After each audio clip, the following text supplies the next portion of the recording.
나는 평생 누군가의 이름으로 불린 적이 없습니다.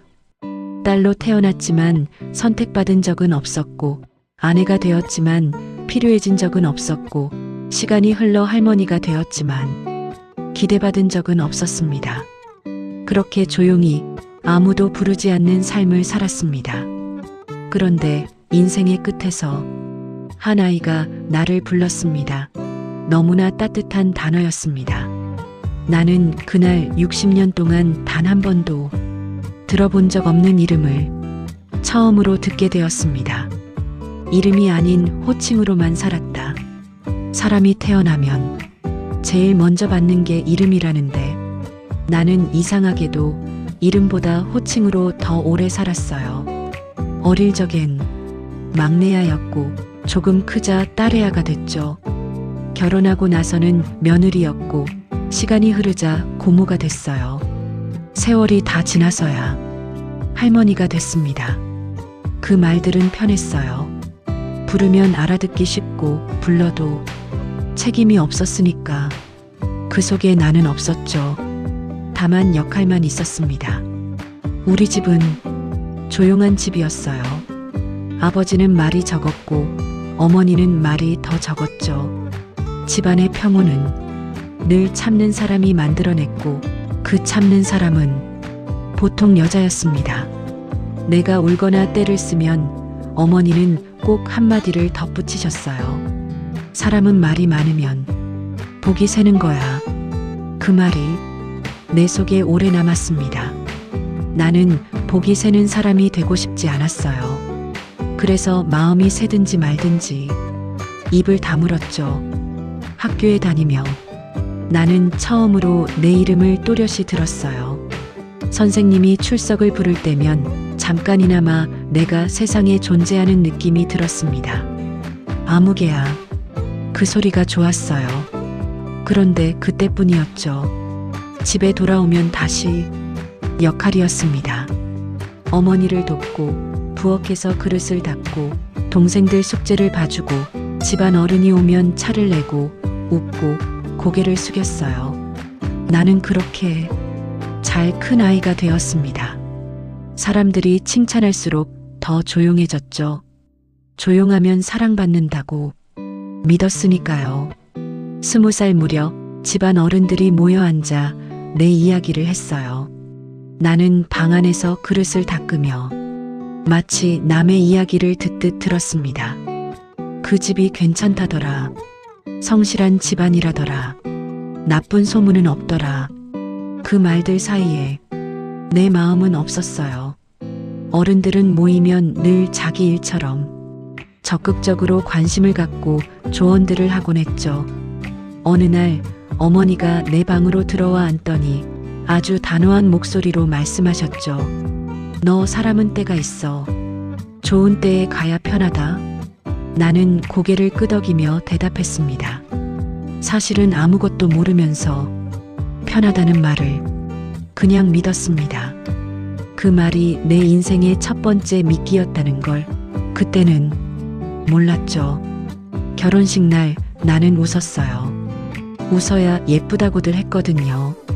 웃어야 복이 들어온다고도 했고요. 남편 얼굴을 제대로 본 건 그날 밤이었습니다. 쑥스러웠거든요. 낯설기도 하고 멀게만 느껴져 어색했지만 반듯했어요. 나는 그 사람에게서 포근함을 찾으려고 애썼죠. 포근함이 있으면 내 인생도 따뜻해질 거라 믿었어요. 하지만 믿음은 상황보다 먼저 가져지는 법이더라고요. 며느리가 된 나는 더 바빠졌습니다. 며느리는 늘 할 일이 많았고 말은 적어야 했어요. 시어머니는 모든 일을 배워라라고 하셨죠. 내가 배워야 내가 산다. 그 말도 맞는 말 같았어요. 나는 사는 법을 배운다고 생각했습니다. 하지만 내가 배운 건 사는 법이 아니라 사라지는 법이었어요. 어느 날 거울을 보다가 문득 이런 생각이 들었습니다. 내가 내 얼굴을 오래 본 적이 있었나? 눈동자 속에 있는 사람은 분명 나인데 그 사람은 늘 누군가의 부엌에서 누군가의 집안에서 누군가의 말끝에서만 살아 있었어요. 나는 그때 처음으로 마음속으로 내 이름을 불러봤습니다. 아무도 들리지 않게요. 내가 나를 잊지 않으려고요. 사랑이 아니라 순서로 한 결혼. 나이가 차면 당연히 시집이란 걸 가는 거로 생각했죠. 처음 몇 달은 그럭저럭 괜찮았어요. 남편은 늦게 들어와도 술 냄새를 풍기지는 않았고 시어머니 눈치 보며 나를 크게 혼내지도 않았죠. 나는 그걸 평온이라고 착각했습니다. 평온이란 건 누군가의 마음이 편안한 게 아니라 누군가의 불만이 아직 터지지 않은 상태라는 걸 나는 나중에 알았어요. 남편은 늘 바빴습니다. 바쁘다는 말은 정확히 어디에 쓰는지 모를 때가 많죠. 회사가 바쁘다, 사람들이 바쁘다, 인생이 바쁘다. 그 바쁨 속에는 나를 위한 자리가 없었어요. 남편은 밥을 먹고 방으로 들어가면 곧잘 잠들었습니다. 나는 옆에서 조용히 이불을 당겨주고 숨소리를 세웠어요. 이 사람을 편안하게 해주면 나도 편안해지겠지. 그 믿음 하나로 나는 내 감정을 접어두었습니다. 그때는 다 그런 줄로 알면서 살았죠. 문제는 아이였어요. 시간이 지나도 소식이 없었죠. 주변에서 아직이니? 라고 물을 때마다 나는 웃으며 말했습니다. 천천히요. 천천히라는 말은 참 좋아요. 다급함을 숨길 수 있으니까. 하지만 밤이 되면 나는 부엌에서 혼자 손을 씻다가 울었어요. 손을 씻는 소리에 울음이 묻혀서 혼자 숨어서 우는 걸 아무도 몰랐죠. 시어머니는 어느 날부터 말끝이 달라졌습니다. 몸을 따뜻하게 해야 한다. 요즘은 약도 잘 나왔다더라. 너도 마음을 좀 써야지. 그 말들은 조언 같았지만 송곳 같은 말. 사실은 아이도 못 갖는 며느리라는 판결문이었어요. 내 탓이라는 결론이 이미 적혀 있었죠. 예전에는 무조건 여자 탓이라고 남편에게 조심스럽게 말했습니다. 병원에 같이 가보자고. 그가 대답했어요. 괜히 사람들 오해할 소리 하지 말자. 오해라는 말이 내 마음을 찔렀습니다. 나는 오해를 만들고 싶지 않았어요. 그래서 더 잠잠히이었죠. 잠잠함은 내게 늘 안전한 선택이었으니까요. 하지만 안전한 선택은 나를 살아있게 만들지는 못했습니다. 그러던 어느 밤 남편이 내 옆에서 뒤척이다가 갑자기 일어나 앉았어요. 그리고 아주 낮은 목소리로 말했죠. 나는 잘 모르겠다. 무엇을 모르겠다는 건지 그는 끝까지 말하지 않았습니다. 나는 그 말 뒤에 숨은 것들을 모른 척 했어요. 아니, 사실은 알면서도 모른 척 했죠. 알아버리면 되돌릴 길이 없을 것 같았으니까요. 며칠 뒤 남편의 휴대폰이 울렸습니다.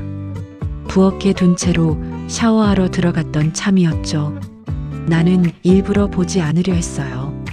그런데 화면에 떠오른 이름이 낯설지 않았습니다. 그 이름은 그가 어느 날 술김에 흘린 적 있던 어딘가의 여자 이름과 비슷했어요. 심장이 내려앉았습니다. 나는 휴대폰을 뒤집어 놓고 손을 닦았어요. 손이 떨려 비누 거품이 바닥으로 떨어졌죠. 그날 밤 남편은 내게 등을 돌리고 잤습니다. 등은 마음이거든요. 거짓말을 하지 않아요. 사람의 마음이 어디로 향하는지 등은 늘 먼저 보여주죠. 결국 어느 날 시어머니가 밥상머리에서 툭 던졌어요.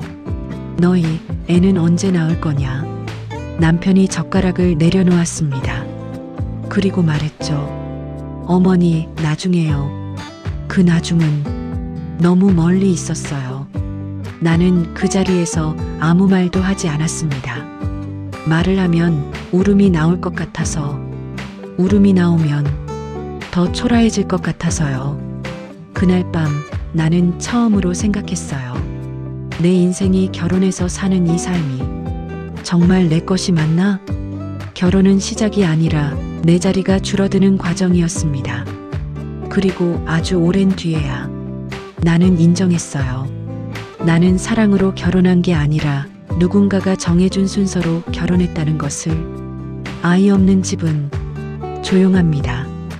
그 조용함이 처음에는 편했어요. 누군가 울지 않고 누군가 뛰지 않고 밤이 깨지지 않으니까요. 하지만 시간이 지나자 그 조용함은 사라지고 분위기는 왠지 공기처럼 무거워졌습니다. 시댁에서는 작은 일들이 커졌어요. 된장찌개가 싱겁다, 김치가 덜 익었다, 빨래가 덜 말랐다, 방바닥이 차다. 그 모든 말들 끝에는 같은 뜻이 붙어 있었죠. 너 때문에 내가 부족해서 처음엔 애썼습니다. 더 빨리 일어나고 더 늦게 자고 더 많이 웃었어요. 내가 열심히 살면 결국은 인정받을 거라 믿었죠. 그런데 인정은 노력의 결과가 아니었어요.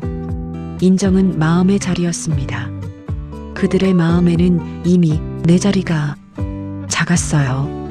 남편은 어느 날부터 집에 있어도 없는 사람이 되었습니다. 방에 들어가 문을 닫아버리거나 밖으로 나가 술자리를 만들었죠. 나는 그가 돌아오기를 기다리며 밥을 데웠어요. 밥이 식으면 다시 데웠습니다. 그 반복은 마치 내 인생 같았어요. 데워도 따뜻해지지 않았으니까요. 그러다 어느 날 내 몸이 이상했습니다.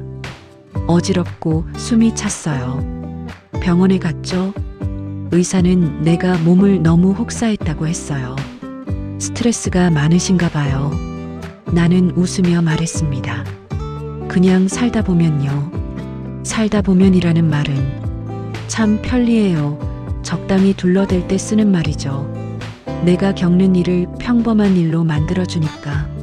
하지만 평범한 일은 아니었습니다. 나는 매일 내 존재가 사라지는 일을 겪고 있었어요. 그날 밤 남편에게 말했습니다. 나 좀 힘들어. 그는 잠시 나를 보더니 눈을 피했어요. 나도 힘들어. 그 한마디가 냉기가 돌았습니다. 끝이었습니다. 힘든 사람 두 명이 한 집에 살면 서로를 안아야 할 것 같지만 현실은 다르죠. 힘든 사람은 대개 더 약한 사람을 밀어냅니다. 그게 버티는 방식이니까요. 시어머니는 어느 날 아주 조용히 말했어요. 너는 참 착한데. 나는 그 말에 안도했습니다. 그런데 이어진 말이 나를 꿰뚫었어요. 착해서는 안 된다. 여자는 결실을 보여야 한다. 결실. 나는 과일도 나무도 아니었어요. 그런데 그 집에서 나는 결실을 요구받는 존재였습니다. 결실이 없으면 존재 이유가 약해졌죠. 나는 결심했어요. 더 이상 울지 않겠다고. 울면 약해 보인다고들 하니까. 울면 더 쉽게 무시당하니까요. 그때부터 나는 표정을 바꿨습니다. 웃는 얼굴을 하고 속으로는 무너졌어요. 사람들은 내 얼굴만 보고 참 조용하다고 했죠. 조용하다는 말이 내게는 칭찬이 아니라 통증처럼 남았습니다. 결정적인 날은 아주 평범한 날이었어요. 남편이 외출복을 입고 나가다가 문 앞에서 말했습니다. 오늘 늦어. 나는 아무렇지 않게 물었어요. 어디가? 그는 대답하지 않았습니다.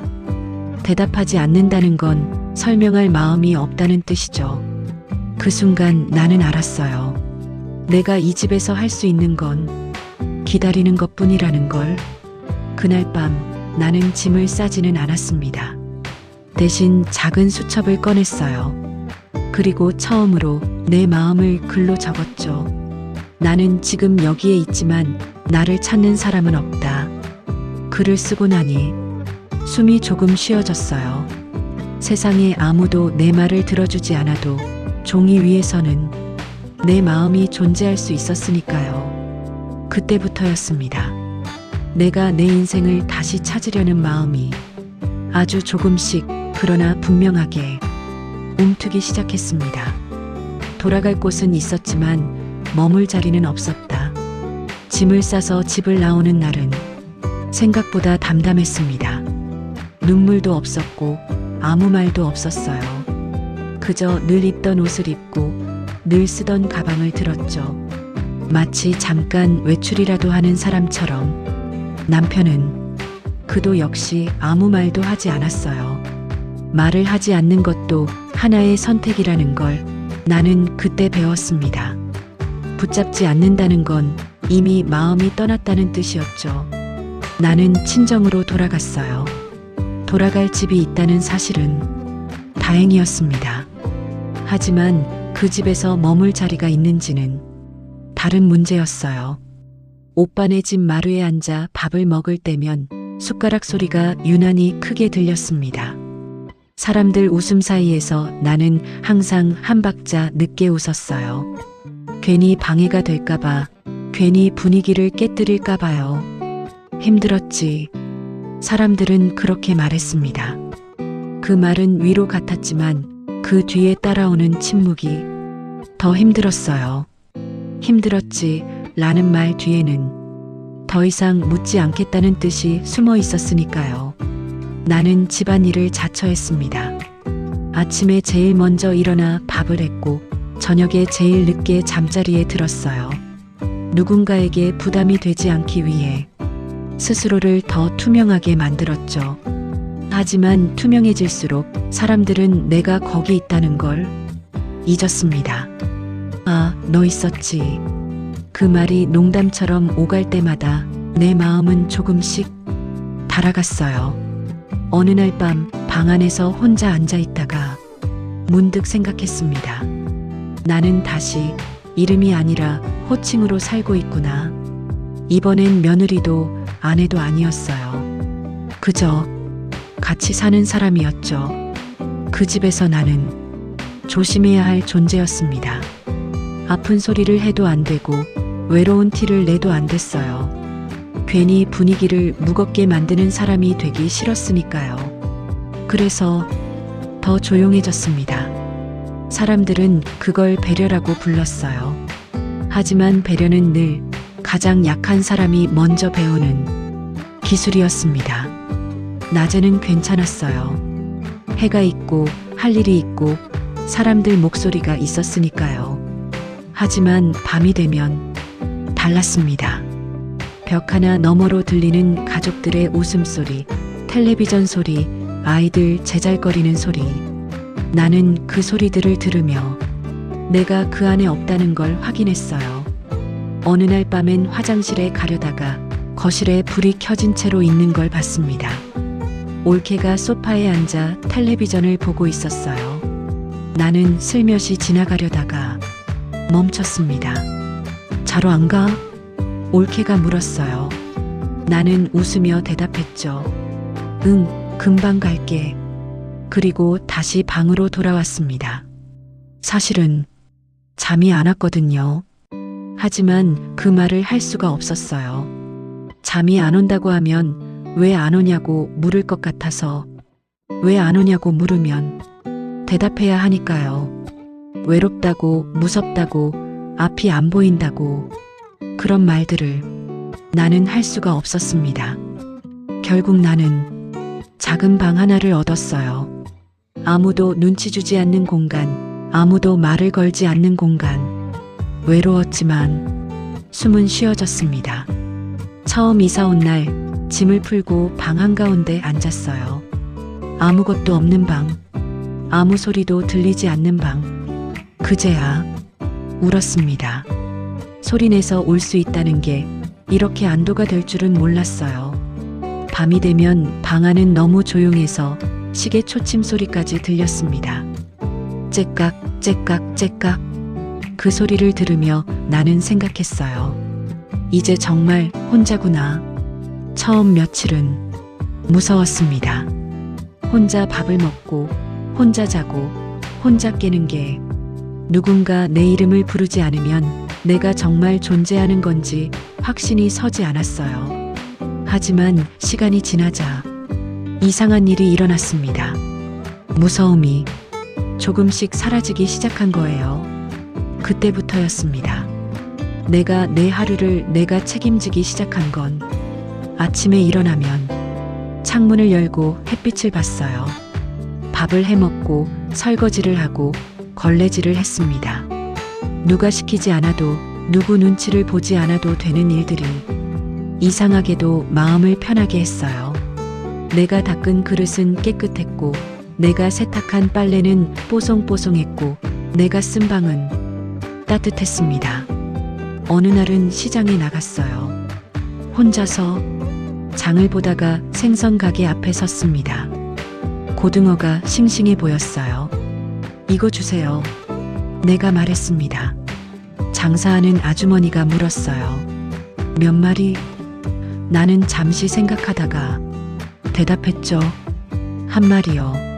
한 마리. 그 말을 하는데 이상하게 마음이 편했어요. 두 마리를 살 필요가 없었으니까요. 하지만 밤이 되면 그 평온은 쉽게 깨졌습니다. 사람 목소리가 그리웠어요. 오늘은 어땠어? 그 한마디가 없다는 게 이렇게 큰 구멍이 될 줄은 몰랐습니다. 나는 그때 처음으로 사람은 관계 속에서 늙는다는 말을 이해했어요. 혼자 사는 건 견딜 수 있었습니다. 하지만 아무에게도 필요하지 않다는 감각은 견디기 어려웠어요. 그래도 나는 버텼습니다. 버티는 법은 이미 평생 배워온 일이었으니까요. 그리고 어느 날 거울을 보다가 문득 깨달았어요. 내가 버티고 있는 게 아니라 내가 살아가고 있다는 걸. 혼자였지만 나는 살아 있었습니다. 그 아이를 처음 본 날은 정말 아무 일도 없는 날이었습니다. 평범한 오후였어요. 하늘은 흐렸고 바람은 차가웠고 나는 그저 버스를 기다리고 있었죠. 버스를 기다리다 잠시 들른 곳에서 아이의 울음소리가 들렸습니다.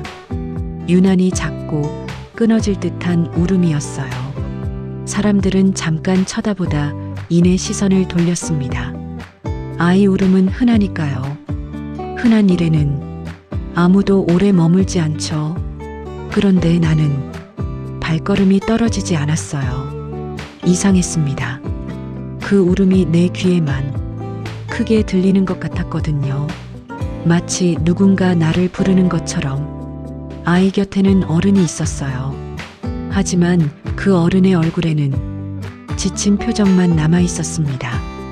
돌봄은 사랑만으로 되는 일이 아니라는 걸 나는 그 얼굴을 보고 알았어요. 너무나도 잘 알았죠. 나도 그런 얼굴을 한 적이 있었으니까요. 잠깐만 안아봐도 될까요? 내 입에서 그런 말이 나올 줄은 몰랐습니다. 말을 하고 나서야 내 심장이 빨리 뛰고 있다는 걸 느꼈어요. 아이를 안았을 때 그 무게가 생각보다 가벼워서 놀랐습니다. 이렇게 작은 몸이 이렇게 크게 울고 있었어요.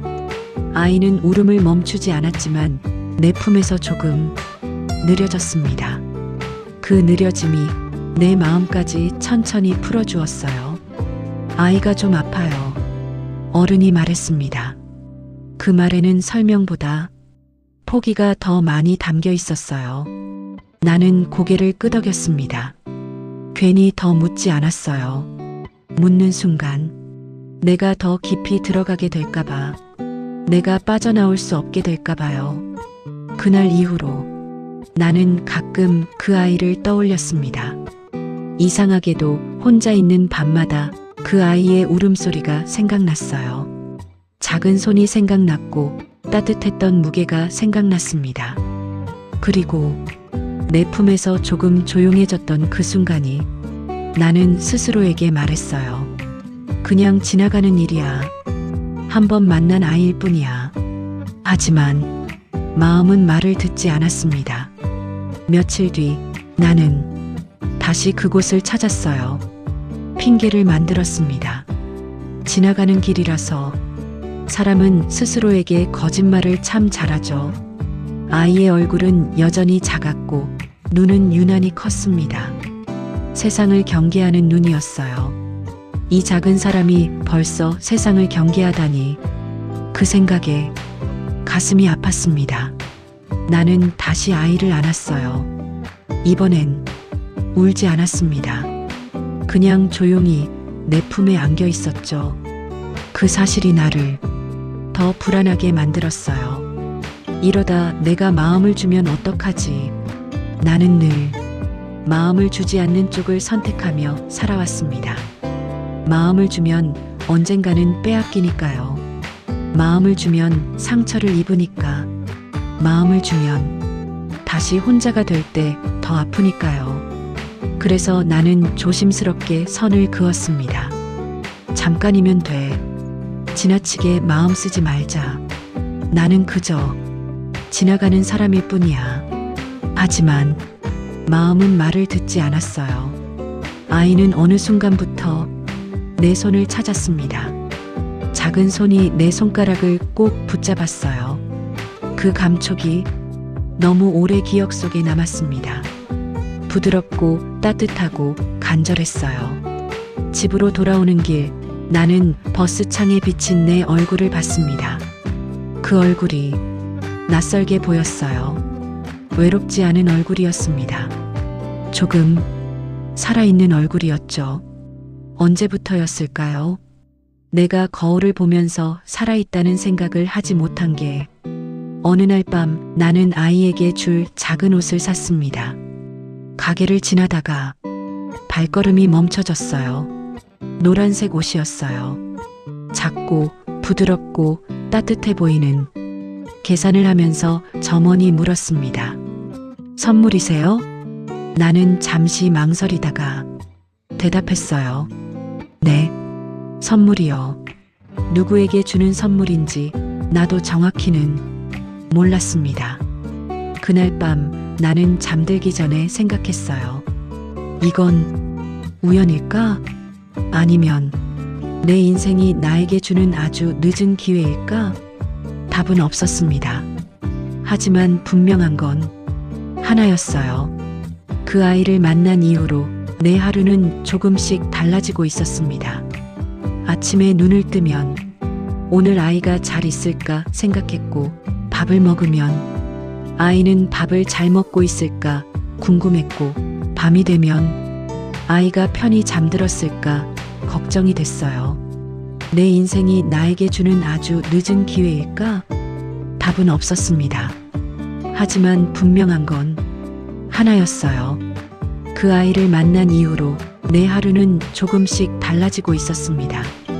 아침에 눈을 뜨면 오늘 아이가 잘 있을까 생각했고, 밥을 먹으면 아이는 밥을 잘 먹고 있을까 궁금했고, 밤이 되면 아이가 편히 잠들었을까 걱정이 됐어요. 그리고 어느 날 나는 깨달았습니다. 내가 그 아이를 돌보고 싶은 게 아니라 그 아이가 나를 살게 만들고 있다는 걸. 누군가를 필요로 한다는 건, 나를 필요로 하는 누군가가 있다는 건 이렇게 큰 의미였어요. 나는 그제야 알았습니다. 사랑은 선택이 아니라 어느 순간 이미 시작되어 있는 거라는 걸. 돌봄이 삶을 다시 움직이다. 아이를 돌보는 일은 생각보다 조용했습니다. 울음과 소란이 있을 거라 예상했지만 실제는 잔잔한 반복이었어요. 아침에 일어나 아이 얼굴을 살피고, 체온을 재고, 밥을 먹이고, 약을 챙기고, 잠들 때까지 곁에 앉아 있는 일.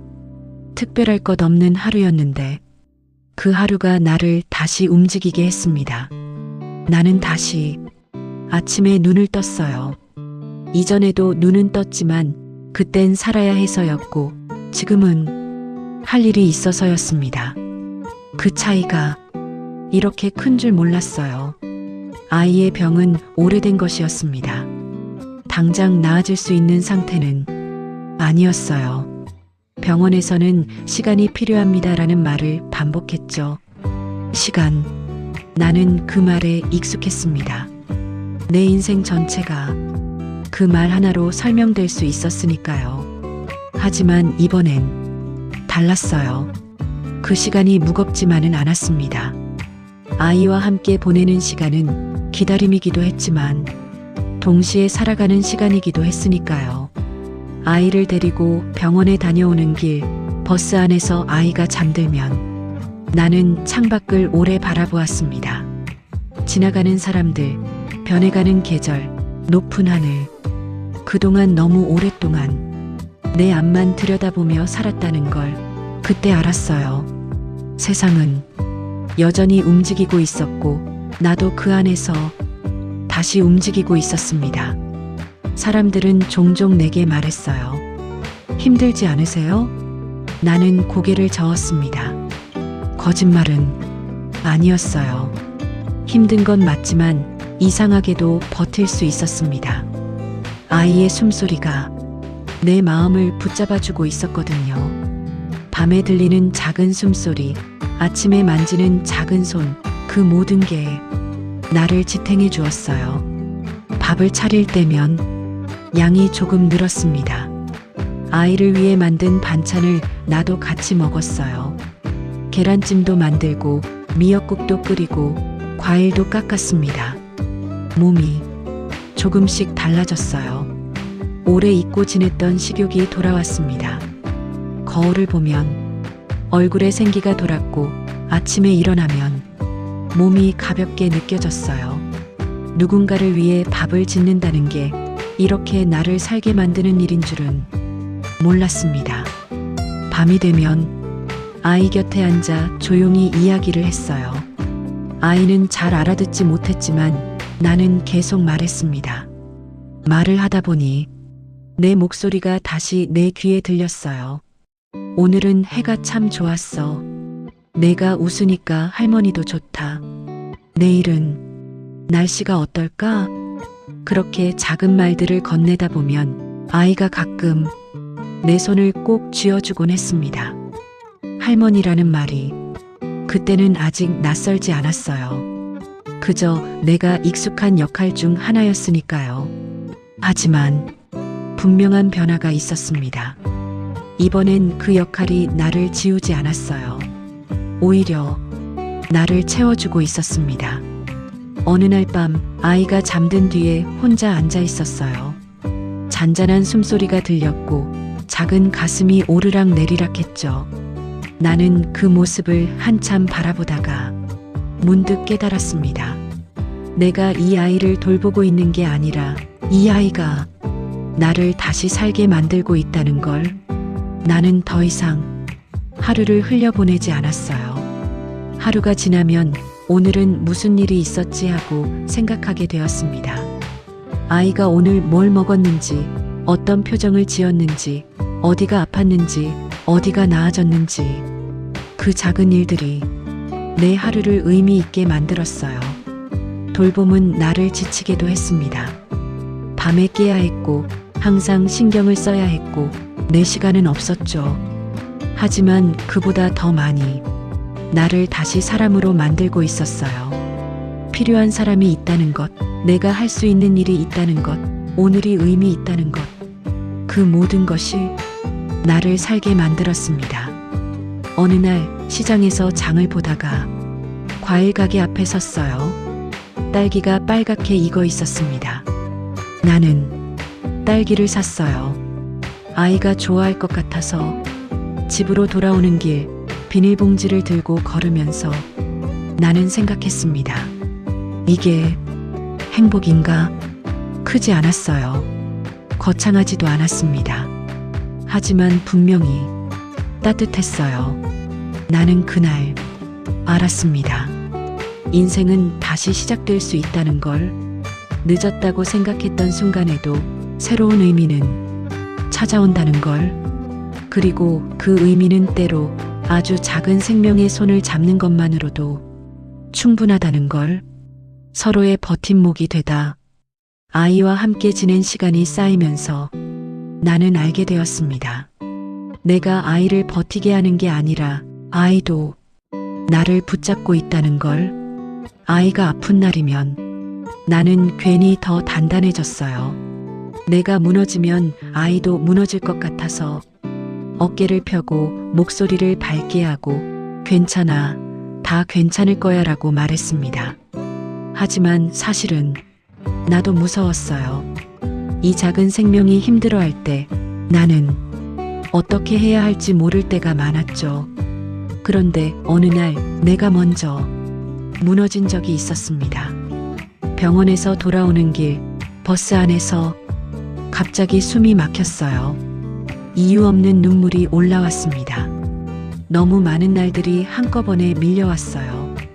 혼자였던 밤들, 아무도 내 이름을 부르지 않았던 시간들, 그리고 이제는 누군가를 지켜야 한다는 무게, 아이에게 들키지 않으려고 고개를 돌렸습니다. 창밖을 보며 눈물을 참으려 했어요. 그때 아이가 조용히 내 손을 잡았습니다. 아무 말도 하지 않고 그저 손만, 그 작은 손의 온기가 내 숨을 되돌려 놓았어요. 그날 이후로 나는 아이 앞에서 굳이 강한 척하지 않았습니다. 힘들면 힘들다고 말했고 아프면 아프다고 말했어요. 할머니도 오늘은 좀 힘드네, 슬프네, 즐겁네 등등 할머니도 가끔은 무섭단다. 처음엔 그런 말을 하는 게 두려웠어요. 아이가 불안해할까봐. 하지만 오히려 아이는 안심하는 것 같았습니다. 완벽하지 않아도 괜찮다는 걸, 함께 있으면 된다는 걸 아이도 느끼는 것 같았어요. 아이도 조금씩 달라졌습니다. 울음을 참지 않았어요. 아프면 아프다고 말했고 무서우면 무섭다고 말했습니다. 어느 날 밤 아이가 말했어요. 할머니 아파. 나는 아이를 안으며 말했죠. 그래, 아프구나. 할머니가 여기 있어. 아이가 내 품에서 조용히 울었습니다. 나는 엄마도 되어보지도 않고 할머니가 되었어요. 그저 안고 있었어요. 울어도 괜찮아. 할머니도 가끔 울거든. 우리는 서로에게 괜찮아야 할 이유를 강요하지 않았습니다. 그저 곁에 있었어요. 아프면 아프다고, 슬프면 슬프다고, 무서우면 무섭다고 말할 수 있는 그런 사이가 되었습니다. 사람들은 종종 말했어요. 아이가 할머니를 살렸네요. 나는 그 말이 틀렸다고 생각했습니다. 아이만 나를 살린 게 아니라 우리가 서로를 살리고 있었으니까요. 아이는 내게 하루를 주었고 나는 아이에게 편안함을 주었습니다. 아이는 내게 웃음을 주었고 나는 아이에게 따뜻함을 주었어요. 우리는 서로의 이유. 밤에 아이가 잠들면 나는 가끔 사진을 찍었어요. 특별한 순간이 아니라 그저 아이가 숨쉬고 있는 모습, 작은 가슴이 오르락 내리락 하는 모습, 잠든 얼굴에 드리운 그림자, 베개에 닿은 작은 손, 그 사진들을 보며 생각했습니다. 이 아이가 커서 이 시간을 기억할까? 기억하지 못해도 괜찮았어요. 나는 기억할 테니까요. 아니, 어쩌면 기억하지 못하는 게 더 좋을지도 몰라요. 아픈 기억보다는 따뜻했던 느낌만 남아있으면 그것만으로도 충분하니까요. 어느 날 저녁 아이와 함께 창밖을 보고 있었어요. 해가 지고 있었습니다. 아이가 물었어요. 할머니, 내일도 함께 있어? 나는 아이의 손을 꼭 잡으며 대답했죠. 응, 내일도. 그 다음 날도. 그 말을 하면서 내 가슴이 뜨거워졌어요. 약속할 수 있다는 게, 내일을 말할 수 있다는 게 이렇게 소중한 일인 줄 몰랐습니다.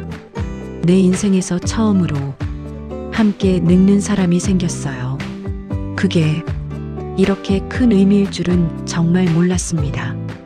평생 누군가의 며느리였고, 누군가의 아내였고, 누군가의 고모였고, 누군가의 할머니였지만 진짜로 함께인 사람은 없었던 것 같아요.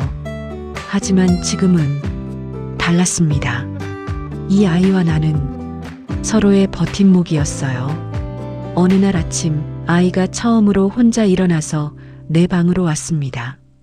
작은 발걸음 소리가 들리더니 문이 조심스럽게 열렸어요. 할머니, 깼어? 나는 눈을 뜨며 웃었습니다. 응, 깼어. 우리 아가 일어났네. 아이가 내 침대로 기어 올라와 내 옆에 누웠어요. 우리는 그렇게 한참을 누워 있었습니다. 아무 말 없이 그저 함께. 그 순간이 내 인생에서 나는 그날 깨달았습니다. 사랑은 거창한 게 아니라 이렇게 작은 순간들이 쌓여서 만들어지는 거라는 걸. 그리고 우리는 이미 서로의 삶이 되어 있었습니다. 평생 못 들을 줄 알았던 한마디.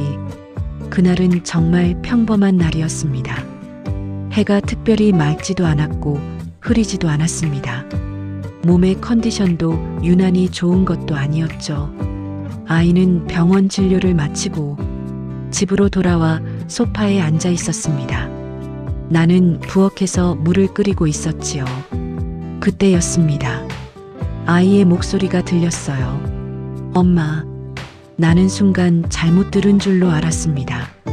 물이 끓고 있는 소리도 듣지 못했어요. 아니, 안 들렸습니다. 세상이 멈춘 것 같았어요. 아이도 놀란 듯 입을 다물었습니다. 아마 습관처럼 부른 듯 했지만 마음속으로는 얼마나 부르고 싶었던 단어였을까요? 튀어나온 말이었을 것이었습니다. 나는 천천히 뒤를 돌아보았습니다. 아이와 눈이 마주쳤어요. 아이의 눈이 흔들리고 있었습니다. 아니, 아이가 말을 잇지 못하고 당황한 듯 했습니다. 나는 아이에게 다가가서 그리고 아주 조심스럽게 말했습니다. 괜찮아. 그 한마디에 아이의 표정이 금세 울 것 같았죠. 바로 눈물이 뚝 떨어졌어요. 엄마라고 불러도 돼? 아이가 물었습니다. 어떤 마음일까? 나는 고개를 끄덕였고 말을 하면 나도 울음이 먼저 나올 것 같아서 그날 밤 나는 거의 잠을 이루지 못했습니다. 그 한마디가 머릿속에서 계속 울렸습니다. 엄마, 나는 평생 그 말을 들을 자격이 없다고 생각했거든요. 아이를 낳지 못한 여자에게 그 이름은 허락되지 않는 줄 알았습니다. 하지만 인생은 가끔 아주 뒤늦게 틀렸던 생각을 깨닫습니다. 나는 아이 옆에 누워 조용히 숨을 고르며 생각했습니다. 내 인생은 실패가 아니었습니다. 단지 늦게 왔을 뿐입니다. 이제 나는 누군가의 역할이 아니라 누군가의 선택이 되었습니다. 그 한마디면 충분했습니다. 나는 이제 더 바랄 것이 없습니다. 잘 살았다는 말도 대단했다는 말도 필요하지 않습니다. 누군가의 인생에서 한 번이라도 엄마로 불릴 수 있었다면 그걸로 내 인생은 충분했습니다. 여러분은 평생 못 들을 줄 알았던 말이 있으신가요? 이 이야기가 조금이라도 마음에 남았다면 댓글로 여러분의 이야기도 남겨주세요.